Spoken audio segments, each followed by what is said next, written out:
ఏం చేస్తున్నారు వీళ్ళు ఇక్కడ అని చూస్తున్నారా? ఇది పాయసం అనుకున్నారా? పాయసం అనుకుంటే కనుక పప్పులో కాలేసినట్టే మీరు. ఇది పాయసం కాదండి.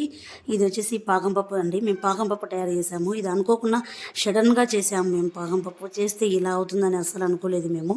ఎందుకు సడన్గా చేసామంటే మా అబ్బాయి అమీర్ హాస్టల్ ఉన్నాడు కదా, వాని కోసం అని మేము ప్రిపేర్ చేసామండి. వాళ్ళ ఫ్రెండ్ వచ్చేసి నేను వెళ్తున్నాము హాస్టల్ దగ్గరికి ఆంటీ, ఏమన్నా ఉంటే ఇస్తారా, అమీర్కి ఇస్తాము అని చెప్పారు. ఇంకా ఇంట్లో చూస్తే సడన్గా ఇవి కనిపించాయి, బెల్లము శనగకాయ పప్పులు. సరే అనేసి ఇవి రెండుతో ప్రిపేర్ చేసాంలే, ఇవి తింటే కొంచెం హెల్త్కి మంచిది, బ్లడ్ కూడా బాగా పెరుగుతుంది కదా అనేసి ఇంకా చేశాను. అమీర్కి అడిగాను నేను, ఏమన్నా పంపించేదా అంటే ఏమొద్దు మమ్మీ అన్నాడు. కానీ మమ్మీ ప్రేమ కదా, అందుకోసం ఇవి పంపించాను. ఆయుష్ వచ్చేసి నా ప్రేమ కూడా ఉంది ఇందులో, నేను కూడా హెల్ప్ చేశాను అంటుంది. అవునండి, ఆయుష్ ప్రేమ కూడా ఉంది. ఆయుష్ కూడా కలిపి చేసింది, ఇద్దరం కలిపేసి చేసాము ఇది. ఇంకా మా డాడీ ప్రేమ కూడా ఉంది ఇందులో అని చెప్పింది. సరే వాళ్ళ డాడీ ప్రేమ కూడా ఉందండి, ఇంక ఒప్పుకోక తప్ప. వాళ్ళ డాడీ కూడా హెల్ప్ చేశారులేండి. ఇంకా వంటలన్నీ చేసేసాము అందరము. ఆయుష్ పాకం పట్టినప్పుడు ఇది అనుకనుక అనేది, ఇది అసలు వంటలకు వచ్చాదా రాదా అనుకున్నా. ఇంకొంచెం చల్లారితే వస్తుందిలే మమ్మీ అని చెప్పింది. ఆయుష్ చెప్పింది కరెక్టే, చల్లారేసరికి వచ్చేసింది. ఇంకా అందరం కలిపి వంటలు చేసాము. టేస్ట్ అయితే చాలా సూపర్గా వచ్చాయండి.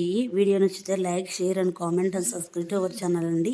మీకు కనుక కావాలంటే కనుక ఫుల్ వీడియో అప్లోడ్ చేస్తా, మీరు కామెంట్ చేస్తే కనుక. Okay, bye friends.